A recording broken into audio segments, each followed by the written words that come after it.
자, 이번에는 자, 뭐 도로가 그 나와져 있죠.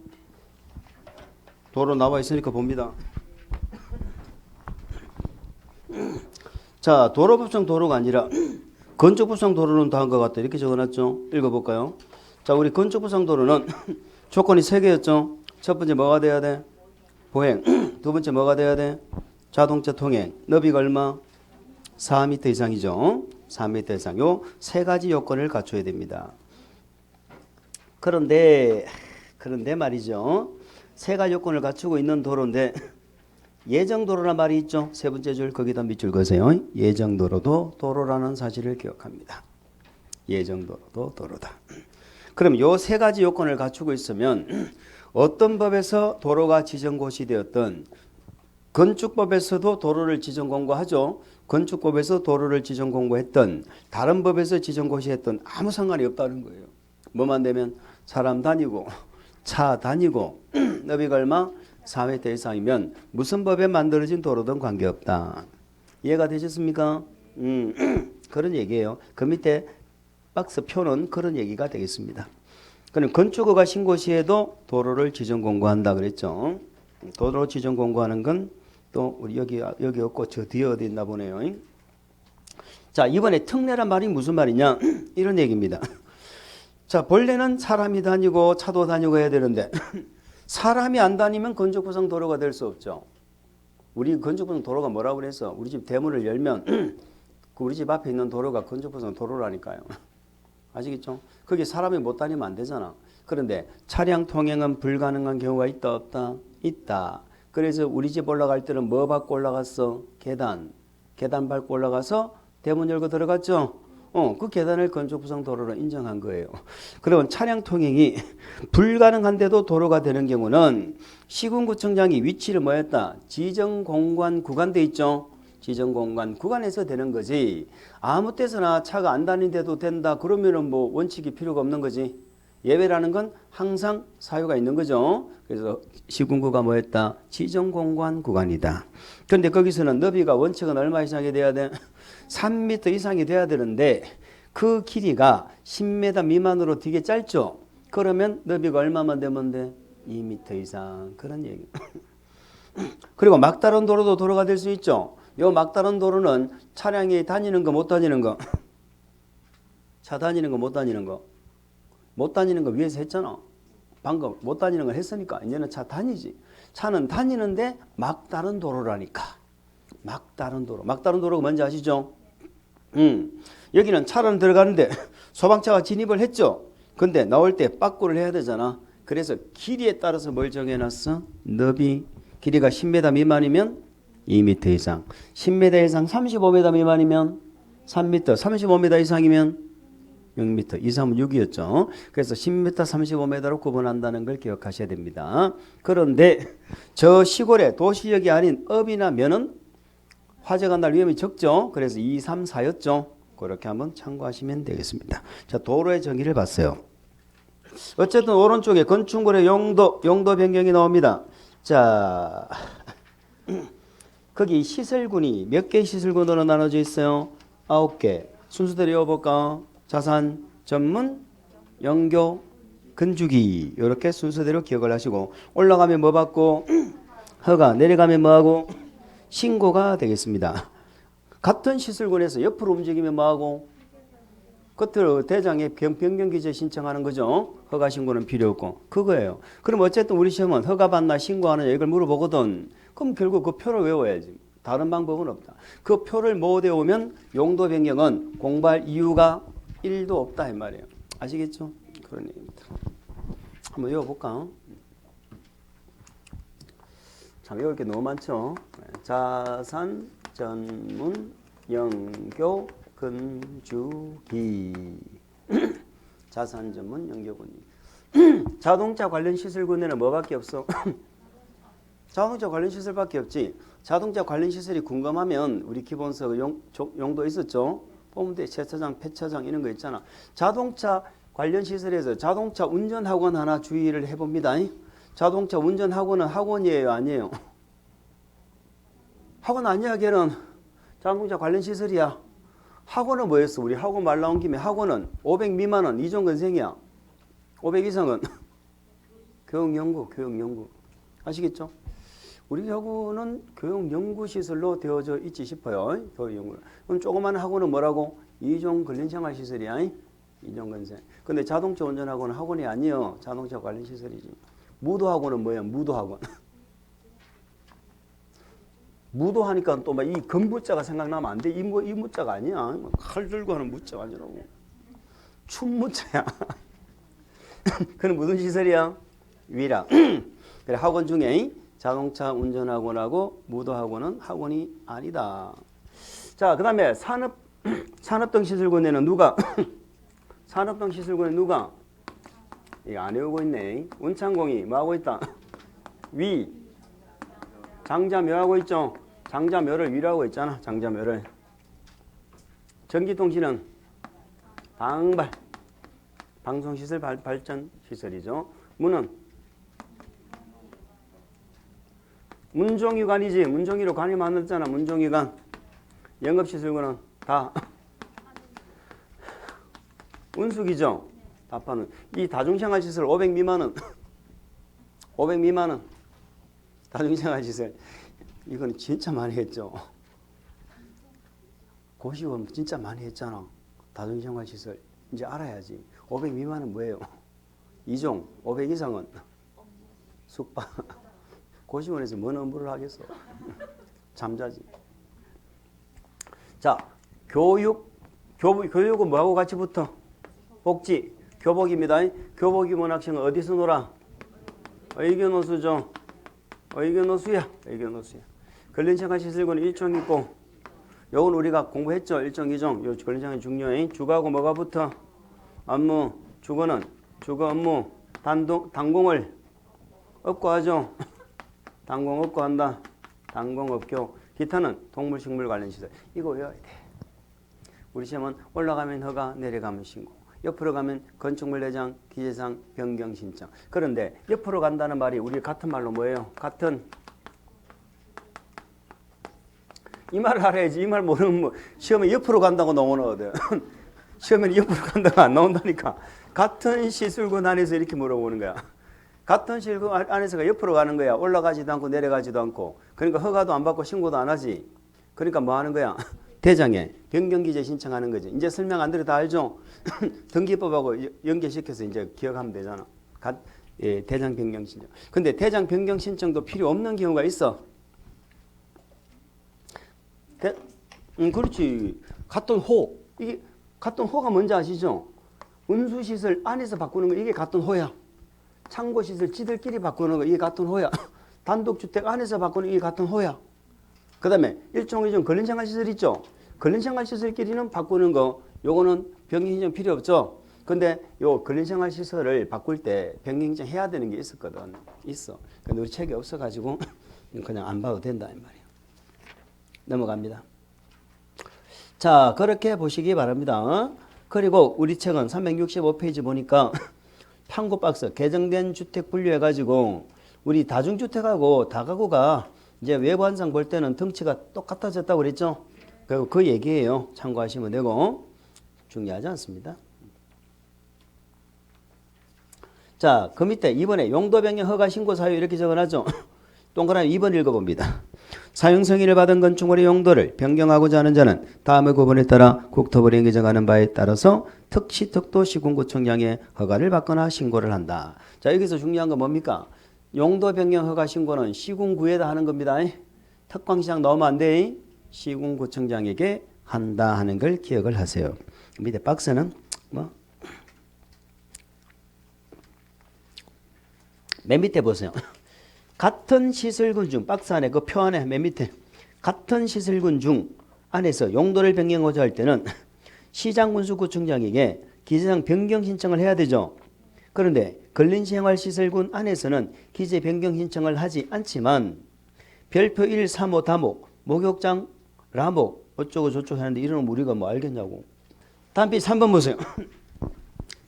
허가 신고 대상 거기다가 밑줄을 주세요. 허가 신고 대상. 허가 동그라미 신고 동그라미. 인 경우는 용도 변경하고자 하는 부분의 바닥 면적 합격 얼마? 100 이상이죠. 100 이상 일 때는 사용승인에 관한 규정을 준용한다라는 말은 무슨 말이냐? 우리 건축법에서는 공사 끝나면 뭐 받아요? 사용 승인 받지. 그런데 용도를 변경하고 나서도 뭐 한다? 사용 승인 받으라는 얘기잖아. 근데 사용 승인은 늘 받아요. 허가 또는 신고 대상이라는 얘기는 올라갈 때 아니면 뭐 할 때? 내려갈 때. 허가 신고 대상으로서 and 바닥 면적 합계가 얼마? 100 이상이죠. 100 이상일 때 받는다는 얘기죠. 허가 신고 대상으로서 변경하고자 하는 바닥 면적 합계가 130평 이상을 변경할 때는 나중에 뭘 받아야 돼? 사용 승인을 받아야 돼요. 아시겠죠? 근데 안 받는 예외가 있는데 또 그게 또 없네요. 자, 무슨 말이냐면 이런 얘기예요. 100 이상이라도 사용 승인을 안 받는 예외가 있어. 얼마까지는 안 받느냐면 500제곱미터 미만까지야. 자, 500제곱미터 미만까지는 안 받는 예외가 있는데 조건이 있겠죠? 대수선이 포함이 안 된 경우예요. 그러니까 바닥 면적 합계 100 이상은 사용 승인을 받아야 되죠. 근데 100 이상이라도 500 미만까지는 대수선이 포함 안 돼 있죠. 그럼 대수선이 포함 안 됐다는 건 주요구조부 손을 안 댔다는 거야. 그냥 경량 칸막이만 막았다 뜯었다 한다는 얘기죠. 이럴 때는 사용 승인 받아 안 받아? 안 받는다 하는 거 이렇게 또 기억하시면 됩니다. 자, 그 다음에 동그라미 4번입니다. 허가 대상 경우 있죠. 허가 대상 동그라미 치세요. 허가 대상 경우로서 용도 변경하고자 하는 부분의 바닥 면적 합계가 얼마? 500 이상이죠. 500 이상일 때는 용도 변경의 설계에 관해서는 23조를 준용한다 돼 있죠. 그거는 건축사가 설계한다는 뜻입니다. 자, 건축사가 설계하는 대상은 허가 신고 대상이 다 해당됩니까? 허가 대상만 해당됩니까? 여기서 올라가는 쪽으로 바꿀 때 이렇게 돼 있죠. 허가 대상으로서 바닥 면적 합계가 얼마? 500제곱미터 이상일 때는 이때는 설계를 누가 해야 된다? 건축사가 해야 된다 이 말이죠. 설계를 건축사가 해야 된다. 그런데 이게 조금 이제 제대로 알려고 그러면 좀 어려워요. 왜냐하면 우리 건축법에서 허가 대상이든 신고 대상이든 허가 대상이든 신고 대상이든 우리가 건축하거나 대수선을 하죠. 우리 건축법은 건축이나 대수선 하잖아요. 이럴 때는 건축사가 설계하도록 되어 있습니다. 건축사가 설계하도록 되어 있습니다. 그러면 여기 지금 허가 대상으로서 500 이상일 때만 지금 건축사 설계한다고 되어 있잖아. 그럼 요거는 올라가는 방향을 얘기하는 거고 만약에 요 용도 변경하는 내용이 건축하는 행위가 들어가 버리죠. 대수선하는 행위가 들어가 버리죠. 그럼 사실상 다 건축사 설계하는 거야. 그래서 용도 변경하는 내용에 건축이나 대수선이 들어가면은 그때는 사실상 누가 설계한다? 건축사 설계해요. 근데 건축 대수선이 포함이 안 됐다고 가정을 했을 때는 500 이상일 때는 그 허가 대상으로서 500 이상일 때만 누가 설계한다? 건축사 설계한다. 이렇게 일단 이해를 하세요. 아시겠죠? 자, 그렇게 해가지고 이제 그 표 나와 있는 거 아까 우리가 보신 거 있죠? 그 표를 기억하시면 됩니다. 어쨌든 우리는 이 용도 변경에서는 요 표 외우는 거 요거부터 되어야 그 다음 얘기를 할 수 있는 거예요. 요 표 못 외우면 그 다음에도 보실 필요가 없어. 자, 오른쪽에 건축법 적용 대상에서 제외되는 건 기본적으로 안다고 가정을 하겠습니다. 넘어갑니다.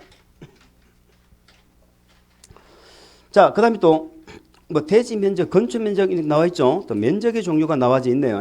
이제 순서대로 가겠습니다. 자, 우리 건축법에는 면적의 종류가 몇 개가 나와? 4개가 나온다. 대지 면적이 있고 무슨 면적이 있고? 건축 면적, 바닥 면적, 연면적. 근데 대지 면적이든 뭐시기든 간에 우리 전부 공법상 면적은 다 수평평 면적이야. 수평평 면적이니까 대지 면적은 뭐 적어 놓지도 않았죠. 중요하지 않아. 그 다음에 또 자, 대지 면적은 통과. 나중에 건축성 공부하고 보면 됩니다. 이번에 건축 면적, 요거 건축 면적하고 바닥 면적이 중요하죠. 자, 건축 면적은 위에서 건물을 내려다봤을 때 보이는 면적이죠. 그래서 건축 면적은 하나의 건물에는 몇 개가 있다? 한 개밖에 없지. 위에서 건물을 내려다보면 한 건물은 한 개만 보여야지. 그래서 뭐의 중심선? 외벽의 중심선으로 둘러싸인 부분의 수평투영 면적이다. 외벽입니다. 괄호 안에 외벽이 없죠. 외벽이 없으면 뭐의 중심선? 외곽 부분의 기둥.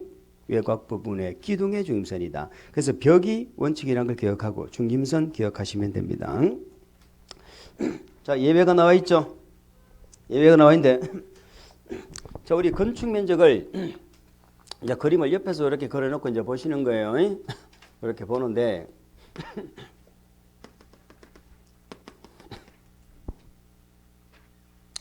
자, 외벽의 중심선인데요.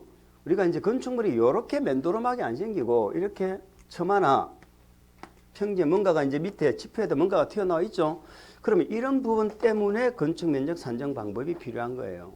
이런 부분 때문에 산정이 필요하다. 자, 중심선까지가 그 면적 아닙니까? 그럼 이만큼이 수평 면적이 더 보이겠죠. 요것을 건축 면적에 넣을 거냐 뺄 거냐. 그 다음에 지표에도 요 부분도 보면은 하늘에서 보면은 요 면적이 보이겠죠. 요 면적을 넣을 거냐 뺄 거냐 이게 문제가 되는 거예요. 요거는 공통적으로 어떻게 한다? 여기서 중심선에서 1m, 여기는 지표에서 1m까지는 빼주죠. 빼주는데 1m가 아니고 2m 빼주는 게 있고 3m 빼주는 게 있고 4m 빼주는 게 있었죠. 그거 공부하시는 거야. 그러면 기본적으로 1m까지는 빼니까 1m 이상 돌출되어 있을 때가 문제죠. 그럴 때는 끝에서 얼마를 후퇴한다? 1m를 후퇴한다는 겁니다. 끝부분에서 1m를 후퇴한 선으로 둘러싸요. 그럼 요 부분은 면적이 들어간다 이 말이잖아. 이해가시죠? 그렇게 하면 돼. 2m 빼주는 경우는 끝에서 몇 m를 후퇴해? 2m. 한옥은 2m죠. 우리 충전시설이라든가 요번에 또 뭐 하나 생겼잖아. 제로 에너지 뭐 건축물 이런 거. 요약집은 안 나와 있지만 뭐 그런 거 있었잖아. 어쨌든 그런 2m 빼주는 거. 축사는 몇 m 빼줬어? 3m. 전통 사찰은 몇 m? 4m. 그거 보시는 거예요. 그래. 자, 우리는 뭐 디귿, 리얼, 한옥하고 충전시설 요 두 개만 있는데 요번에 뭐 제로 에너지 건축물 해가지고 또 2m 하나 더 생겼죠. 그렇게 해서 참고하시기 바랍니다. 자, 밑에는 동그라미 2번은 우리 시험에 출제될 가능성은 없어요. 그거는 이제 법령에서 빠지고 행정 규칙으로 넘어갈 예정이니까. 오른쪽 페이지. 다음의 경우는 건축 면적에 산입하지 않는다. 요거는 지표 부분이죠. 지표면에서 몇 m까지는 뺀다? 1m. 그런데 1.5m 빼주는 게 있네. 창고 동그라미. 창고 중 물품을 입출구하기 위하여 차량을 뭐한다? 접안시키는 부분은 몇 m까지 빼줘? 1.5. 자, 니은은 필요 없고 디귿. 지상층에 일반인이나 차량에 통행하는 보행통로, 차량통로 있죠, 밑줄. 보행통로, 차량통로도 이런 것들은 높이에 관계없이 무조건 빼는 거예요.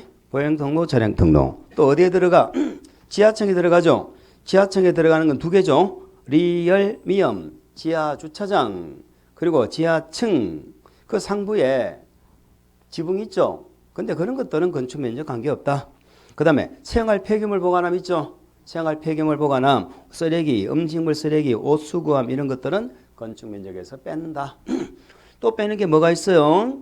이형 보세요. 장애인을 위한 거죠. 장애인 뭐 다 배울 필요 없고 승강기, 에스컬레이터, 휠체어, 리프트 등등 장애인용은 뺀다. 이런 얘기죠. 그 정도만 참고하세요. 자, 그래서 우리 건축 면적은 뭐가 떠올라야 돼? 요런 처마나 지표 이런 부분들 때문에 건축 면적 산정감이 필요한 거잖아요. 위에서 내려다 봤을 때 이런 게 보이니까. 아시겠죠? 요것 때문에 필요하다. 건축 면적은 안에 내부 면적하고는 관계가 없는 거죠. 그런데 바닥 면적이 나옵니다. 바닥 면적은 1층 바닥, 2층 바닥, 3층 바닥, 4층 바닥, 바닥이 많죠? 우리 5층 바닥에 일부의 강의실의 바닥 면적도 말됩니까? 말되죠? 그럼 결국은 우리 강의실의 바닥 면적을 계산할 때는 외벽의 중심선으로 갑니까? 강의실을 구획하고 있는 벽이나 기둥의 중심선입니까? 강의실을 구획하는 벽이나 기둥의 중심선이죠. 외벽, 외곽 기둥하면 안 된다 이 말이에요. 이 강의실 바닥 면적을 묻는데 외벽의 중심선 하면 안 된다 이 말이에요. 이해가죠? 외벽 중심선은 건축 면적이잖아. 그런 얘기입니다. 어쨌든 이 바닥 면적에서는 우리 집에 자주 물어보는데 한 3가지 내지 4가지 정도는 기억하면 됩니다. 첫 번째, 바닥 면적에 포함시키는 게 2가지가 있어요. 벽이나 기둥의 구획이 없는 건물. 벽이나 기둥의 구획이 없는 건물. 기억납니까? 우리 책이었나? 파라솔처럼 생긴 건물이 있었잖아. 기둥 하나 세워놓고 위에 지붕 있고 그러면 그걸 위에서 보면 어떻게 생겼어요? 파라솔 이렇게 기둥 있죠. 그럼 이 건물은 삥 돌아가면서 벽도 없고 기둥도 없죠. 그럼 이 건물은 바닥 면적이 어떻게 되느냐 이 말이에요. 자, 수평으로 얼마를 후퇴한다고? 1m를 후퇴해서 삥 돌아가는 면. 자, 요겁니까? 요겁니까? 요거지. 요거. 이거라 그러면 안 돼. 가끔 또 모여가서 보면 미친다니까 이렇게 돼 있어. 1m를 후퇴한 선으로 둘러싸인 부분을 제외한 면적 이렇게 한다니까. 제외해버리면 던킨 도넛이 돼버려. 던킨 도넛. 던킨 도넛. 아시겠죠? 이거 아니야. 이게 아니고 1m를 후퇴한 선으로 둘러싸인 면적으로 한다. 이걸 포함시킨다는 거야. 포함시키는 개념입니다. 제외하는 게 아니고. 자, 필로티가 되는데 지금 그거 보는 게 아니고 또 뭘부터 봐야 돼? 동그라미 3번 보세요. 노대 있죠? 노대 등, 발코니, 베란다 있는 거라고 그랬죠? 자, 이제 그림 안 그려도 되겠죠? 노대 등이 접한 노대에서 뭐를 빼? 노대 등이 접한 가장 긴 외벽 길이죠. 가장 긴 외벽 길이 얼마를 곱해? 1.5m를 곱해서 빼고 나머지를 포함시킨다. 우리 책에도 그리 적어놨네. 노대에 접한 가장 긴 외벽 길이 얼마를 곱해? 1.5m를 곱한 걸 빼고 나머지를 포함시킨다. 그래서 1번하고 3번은 포함시키는 개념이야. 1번하고 3번은 포함시키는 개념이야. 포함시키는 개념은 그 두 개만 기억한다고. 나머지는 전부 빼는 거라니까. 전부 빼는 건데 2번에 필로티 있죠. 공동주택이 필로티 있잖아. 공동주택이 필로티 뺍니다. 뭐 주차 공간 등등등 이런 것들도 뺀다. 그 다음에 4번 승강기타, 계단탑, 굴뚝, 더스터, 슈트, 다락. 더스터, 슈트가 뭔지 알아요? 모르잖아. 모르면 빼는 거야. 슈트라니까 무슨 뭐 입는 옷 이런 거 생각하면 안 된다니까. 그 쓰레기 버리는 거 있잖아. 예전에 쓰레기 버리는 거 넣으면 쭉 내려가는 거. 그런 공간들. 그런 것들은 바닥 면적에 뺀다 이 말이에요. 그러니까 모르면 빼는 거야. 포함시키는 거 두 개 기억하고 뭐 벽이나 기둥 구역이 없는 거 또 노대 등 기억하고 나머지 모르면 다 빼. 그런데 다락 하나 기억하자고 그러잖아요. 다락. 다락은 청구가 몇 미터? 1.5. 경사지붕은 1.8. 그런데 그건 무슨 높이요? 청고의 반자 높이요? 청고의 반자 높이요? 방금 제가 얘기했는데 청고가 1.5라고. 사람 말을 듣는 거야 안 듣는 거야? 방금 청고라고 했는데 청고의 반자 높이라니까는.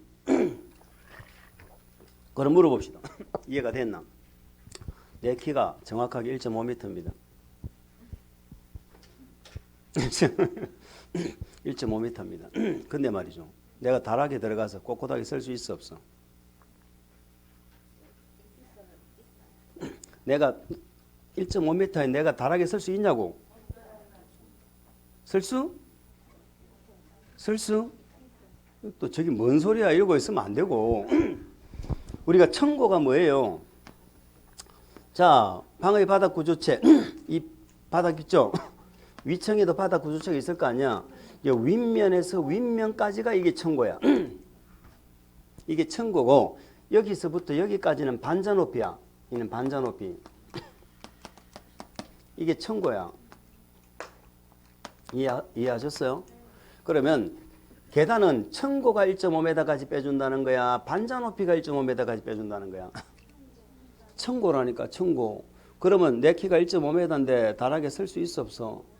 없다고 그래야지. 그래 이해를 하는 거지. 반자 높이가 1.5m라면 여기까지니까 내가 설 수 있겠지. 1.5m 내가. 청고 같으면 이 두께가 있잖아. 이 두께가 바닥 두께가 못 쓴다고 똑바로. 이해하셨어요? 이해했다고 서면으로 받아야 되는데 참. 그럼 요거 기억하고 모르는 말 나오면 무조건 뭐 한다? 뺀다고. 그래 뺀다고 한 페이지 나오네. 공동주택으로서 지상층에 설치한 기계실, 전기실, 놀이터, 조경시설, 생활 폐기물 보관함 사립한다 하지 않는다. 6번 리모델링하는 경우로서 미관현상 열의 손실을 방지하기 위해서 외벽에 부과하는 마감재. 자, 요거는 제가 설명을 드렸죠. 자, 외벽에다가 마감재를 붙였잖아. 열 방지 손실. 이거 붙이면 그거 붙인 그건 뺀다니까. 7번 장애인용 승강기 에스컬레이터 휘체. 이거는 뭐 건축 면적을 뺐잖아요. 바닥 면적을 사립한다 제외한다? 제외한다. 8번 놔두고. 9번에 뭔 소리인지 몰라. 산입하지? 9번에 뭔 소린지 몰라. 10번에도 뭔 소린지 몰라. 산입하지? 11번에도 뭔 소린지 몰라. 산입하지? 그러니까 우리가 어떻게 다 외우겠냐고. 산입하지 않는 거예요. 우리 책에도 다 나와, 여기도 다 나와 있는 거 아니에요. 그러면 바닥 면적은 기억할 건 3개 정도는 무조건 정확히 기억합니다. 벽이나 기둥이 구역이 없는 거, 또 노대 등 다락 요 3개 정도는 기억하시라고. 그럼 나머지 모르는 건 다 산입하지 않는다로 가자 이 말이에요. 다 외울 수가 없으니까 그렇게 기억하자는 얘기입니다.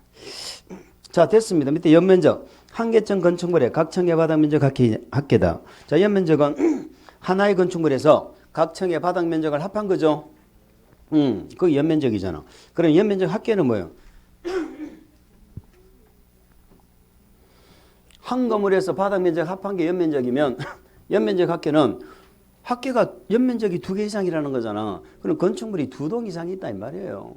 아시겠죠? 자, 지하층 바닥이 바닥 면적이 연면적 계산에 포함 여부 이렇게 돼 있죠.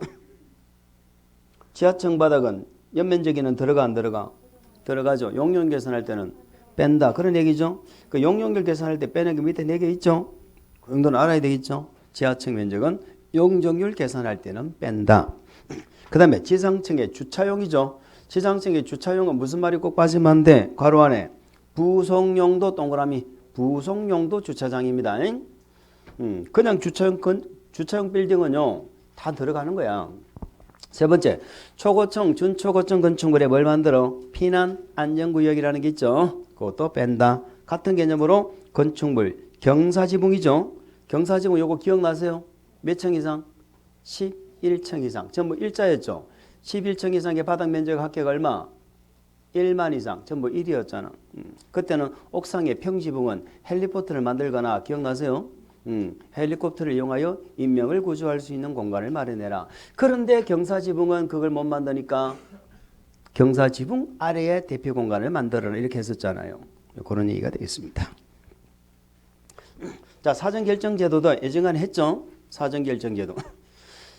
자, 사전결정 신청이라는 말은 자, 간단하게 한번 또 얘기를 해볼까요? 자, 우리가 건축허가를 최종적으로 받아야 건물을 지을 거 아닙니까? 근데 건축허가를 받아야 되는데 건축허가만 받으면 돼요? 개발행허가도 받아야 돼요? 그래서 건물을 지으려면 최소한 허가가 2개가 필요해요. 그런데 만약에 농지에다가 건물을 짓는다면 농지 전용 허가도 필요하고 산에 지으면 산지 전용 허가도 필요하고 또 무슨 뭐도 필요해. 하천, 점용 허가 등이 필요하죠. 뭐 허가, 신고, 협의 다 있는데 다 무시하고 어쨌든 요 4가지를 기본적으로 생각하는 게 사전결정입니다. 자, 그러면 원칙은 내가 정식적으로 허가 신청하면 얘들을 만나서 뭐해? 협의를 하죠. 그렇게 해가지고 이런 것 의제 처리해 주는 거죠. 건축허가 받으면 이런 허가 등을 받은 것으로 본다. 이렇게 하는 게 맞는 거예요. 그 우리는 공부하셨잖아. 나는 뭐하고 서류 넣고 얘는 뭐하고 협의하고 이제 이번 진도는 제가 협의하면 며칠 이내 의견을 제시해까지 우리가 본다고 그랬죠. 건축부는 며칠이었어? 15일 내에 의견을 제출했죠. 이렇게 하는 거예요. 그런데 허가를 정식적으로 신청하려면 설계도도 작성하고 시간과 돈을 투자해야 될 거 아닙니까? 그런데 이놈들이 클레임이 걸리면 건축허가 안 나지요. 그래서 정식적으로 뭐 하기 전에 허가를 신청하기 전에 이런 뜻이에요. 신청하기 전에 이런 것들을 미리 좀 알아봐 주면 안 되겠느냐. 이게 사전결정 신청이야. 그럼 여기 첫 번째 기억할 건 허가 대상 건물입니다. 신고 대상은 사전결정 이런 게 없는 거고 허가 대상 건축물을 누구에게? 허가권자에게 미리 신청하는 거야. 아시겠죠? 첫 번째 거기 나오잖아. 건축 허가 대상 건축물을 건축하려는 자가 누구에게? 건축 허가권자에게 하는 거예요. 정식적으로 뭐 하기 전에? 허가 신청하기 전에. 몇 가지를 사전 결정을 신청할 수 있어? 3가지. 첫 번째, 해당 대지에 이 법이나 다른 법령에 요게 허용되는지 알아봐 달라는 게 1개고, 두 번째, 건축 기준, 제한 등을 고려해서 건축물의 규모죠. 규모도 사전 결정 신청할 수 있죠. 규모 동그라미. 세 번째, 허가권자가 허가를 받기 위해 신청자가 고려해야 될 사항이 있죠. 요 3가지. 그걸 신청을 한다는 겁니다. 그러니까 절차적인 부분에서 건축인의 심의나 교통, 영향평가서 검토도 동시에 신청할 수 있다. 또 소규모 환경영향평가 대상이면 환경부 장관이나 지방환경관서의장과 허가권자 의무입니다. 미리 협의해서 알려주도록 되어 있다는 것도 참고하시고요. 자, 사전결정해서 통지를 하겠죠. 통지를 받으면 결정의 효가 밑에 칸에 2개 있죠. 두 칸을 기억하셔야 되는 거야. 자, 결정하면은 요 4가지가 의제가 돼. 우리 국계법의 개발행위허가, 농지전용허가, 산지전용허가, 하천점용허가 4가지가 의제된다는 걸 기억합니다. 근데 산지는요, 보존산지죠. 보존산지가 문제인데 이 시골에 있는 보존산지는 함부로 훼손하면 안 된다 해서 얘는 도시지역 안에서만 의제 처리가 되고 시골에서는 의제 처리가 안 돼요. 그럼 시골에서는 보존산지를 전용하려면 이건 산지관리법에 의해 가지고 직접 받아야 돼. 뭐 그런 얘기죠. 뭐 그거까지 물어봤는데 어쨌든 좀 그러네. 도로 점용은 있어 없어? 도로 점용은 없죠? 그렇게까지 기억을 하시기 바랍니다. 자, 그 다음에 이제는 사전결정 통지를 받으면 우리는 착공을 해야 됩니까? 허가 신청을 해야 됩니까? 이제 허가 신청하는 거예요. 착공한다 그러면 안 돼. 아직 허가도 안 받았는데 무슨 착공을 해. 그래서 사전결정 통지 받고 몇 년? 2년. 그 2년을 기억해야 돼. 건축허가를 신청해야 되고 안 하면은 사전결정 효력이 상실됩니다. 제가 또 여기서 이것도 물어봐야 되겠죠. 이제 주택법 했으니까. 주택법은 건축허가받아 사업계획 승인받아. 사업계획 승인받지. 우리 주택조합 있잖아요. 지역직장, 주택조합에 인가가 났죠. 인가가 나면은 얘는 사업계획 승인을 신청해야 돼. 리모델링은 뭐 받았어? 허가 받았지. 허가 신청해야 돼. 요 신청은 전부 몇 년 이내 하는 거야? 2년. 우리 리모델링도 세대수가 몇 세대 이상 증가하면 사업계획 승인 받아야 돼? 30세대 이상 증가하면 사업계획 승인 받죠? 그 몇 년? 2년. 신청은 다 몇 년이야? 신청은 2년. 건축허가 신청도 몇 년? 2년. 똑같네. 주택법이나 건축법이나 허가 승인 신청 다 2년이네. 기억나세요? 이것도 기억나세요? 조합 인가 받고 사업계획 승인은 몇 년 이내 나야 돼? 3년. 안 하면 조합 해산 여부 결정해야 된다고 그랬잖아. 이렇게 짧은 시간 내에 보면은 기억이 난다니까. 짧은 시간 내에. 요번에 또 일요일 또 건축으로 주택 또 볼 거야. IQ 80만 되면 다 된다. 됐습니다. 그 다음에 안전관리 예치감. 요거는 크게 중요하진 않는데 한번 무슨 얘기인지 한번 말씀드려 볼게요. 자, 우리가 건축물을 짓다가 중간에 중단을 하죠. 보기 좋아 안 좋아? 안 좋죠. 가끔 그런 건물 본 적 있죠? 장기간 방치를 해요. 그러면 청소년들은 그런 데를 좋아합니다. 일단 불이 안 들어와. 큼큼해. 그런 데를 좋아해. 그래서 미관이나 안전 관리에 문제가 생기죠. 그래서 혹시나 그런 일이 있으면 안 되니까 미리 망한다고 돈을 내놔라 안전관리 예치금이라는 걸 받아서 만약에 그런 일이 생길 때 본래 건축 허가를 받은 자가요.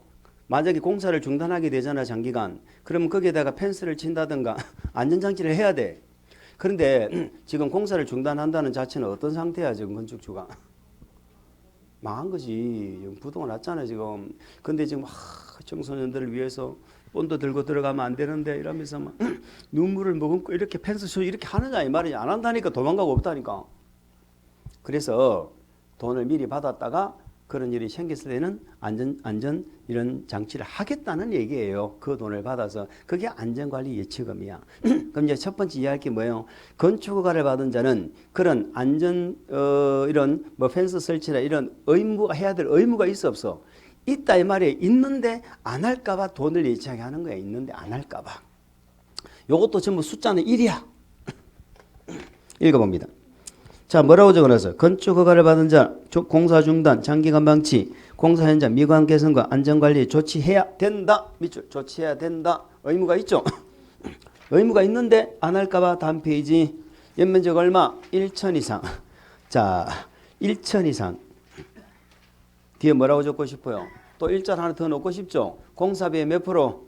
1%. 공사비의 1% 범위 안에서 1% 범위 안에서 1% 범위 안에서 예치하게 할 수 있다. 그런 얘기입니다. 자, 모든 건물이 아니네. 연면적 얼마? 1천 이상으로서 조례로 정하는 건물입니다. 1천 이상으로서 조례로 정하는 건축물.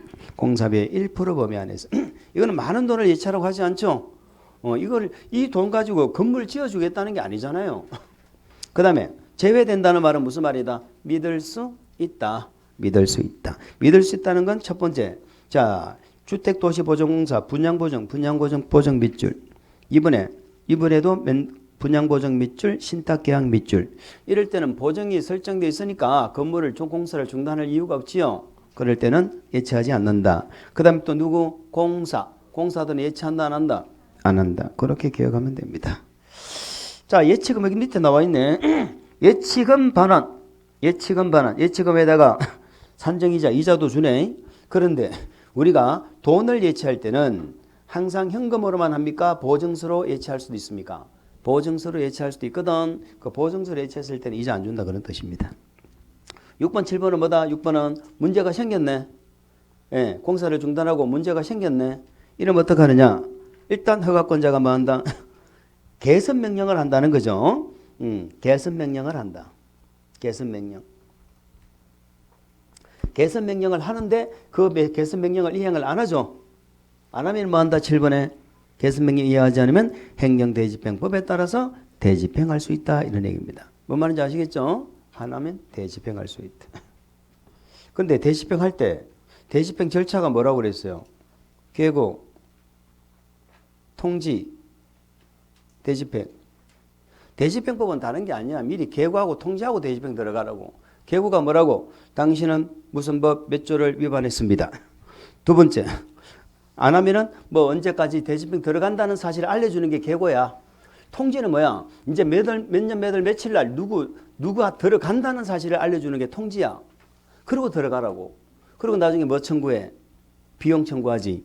그런데 여기는 안전관리 예치금 예치해놨죠. 예치해놨으니까 나중에 비용 청구할 필요 없이 이걸 사용해서 대집행할 수 있다. 이런 말이에요. 아시겠죠? 그런 얘기입니다. 참고하세요.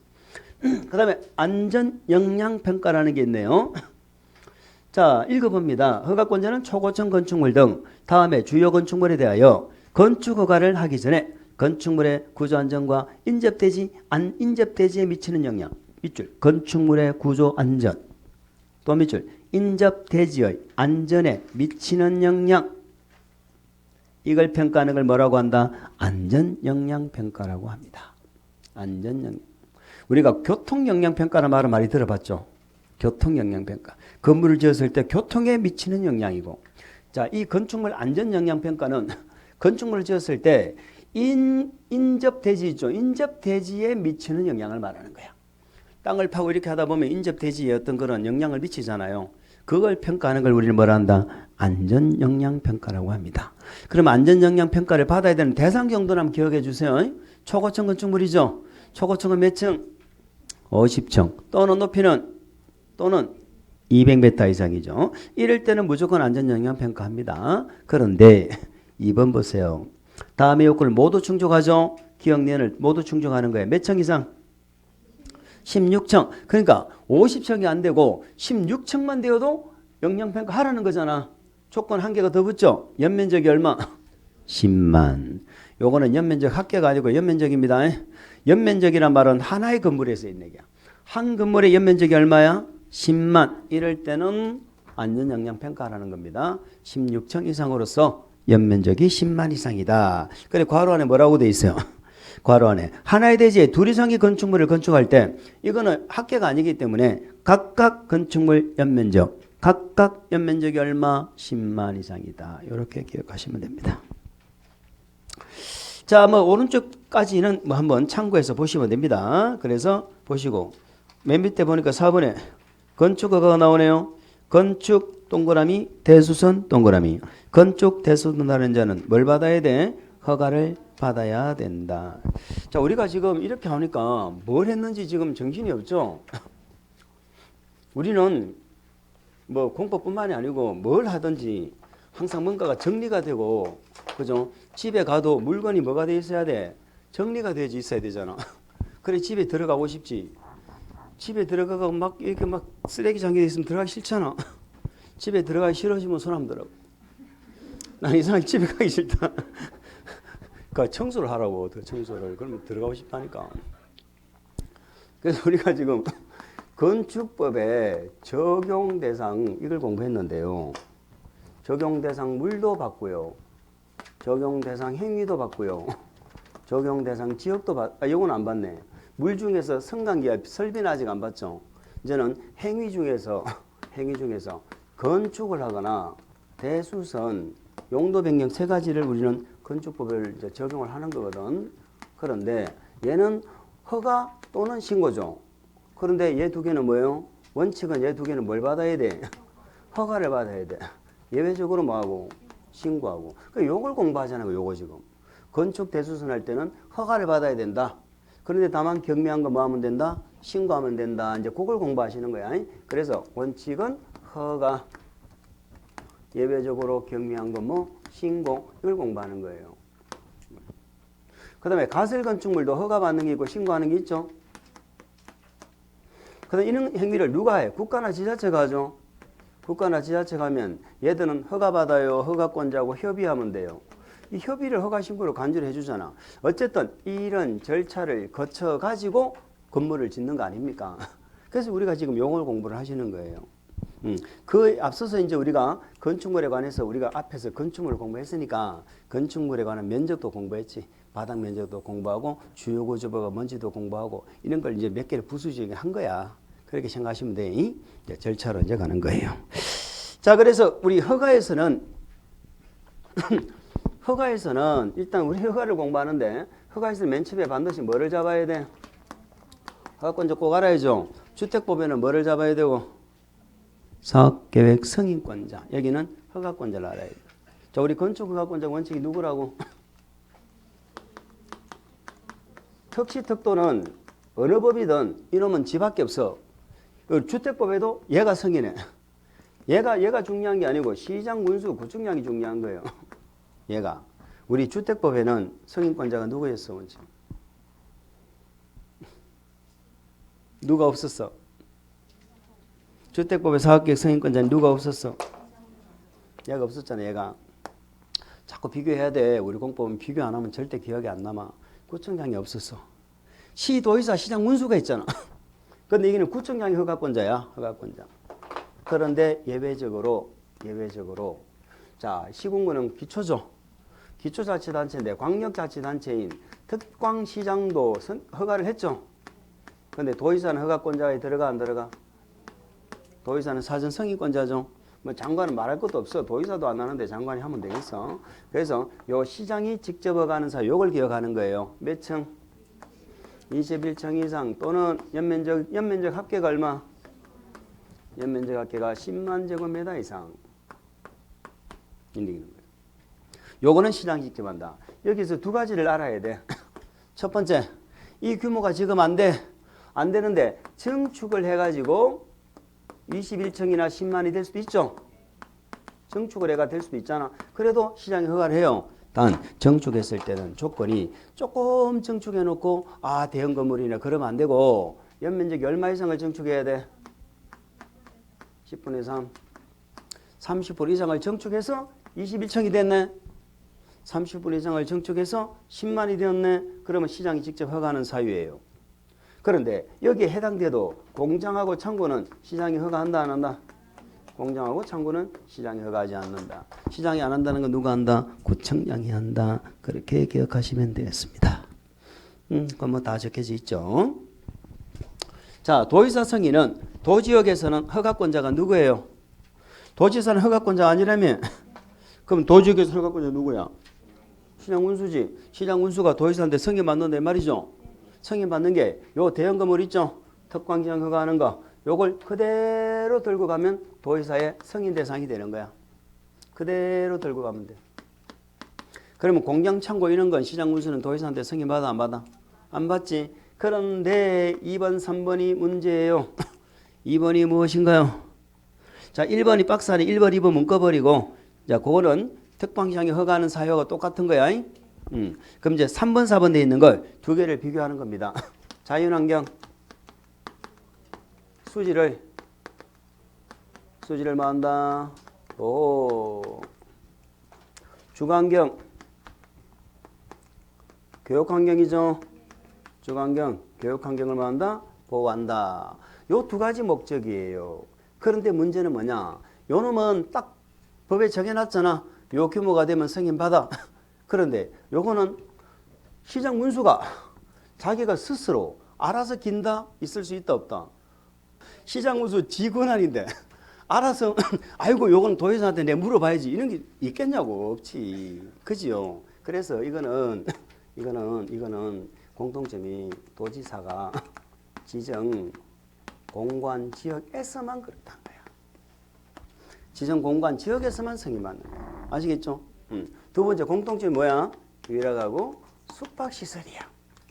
위락 숙박. 여기까지는 시험에서 함정도 거의 안 파. 위락 숙박까지는. 그러면 함정을 파면 차이점에서 파는데 또 여기는 위락 숙박 말고 공일일이 세 개가 더 있죠.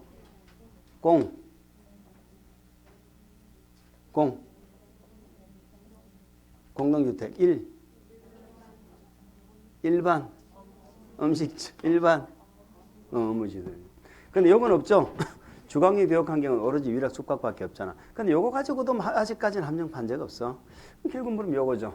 자, 주관경 자연환경 수질보호는 규모를 제한하죠.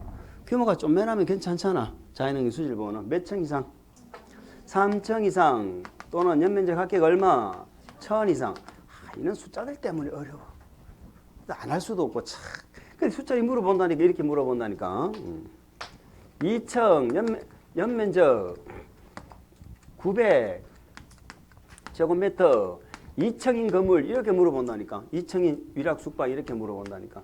이 자연환경 수질보호 목적으로 승인 대상이 아니요. 아니잖아. 한 개 해당돼야 된다니까. 청수가 3층이 되든지 연면적 합계가 1000이 되든지. 그런데 요거는 연면적 합계도 안 되고 청수도 안 되고 그러니까 승인 안 받는다 이 말이에요. 그렇게 물어본다. 근데 주관경 교육환경은 규모에 관계없이 다 받는 거예요. 그렇게 한번 점검을 하시기 바랍니다. 자, 허가권 자 여기까지 보시고 조금만 쉬었다가 가겠습니다.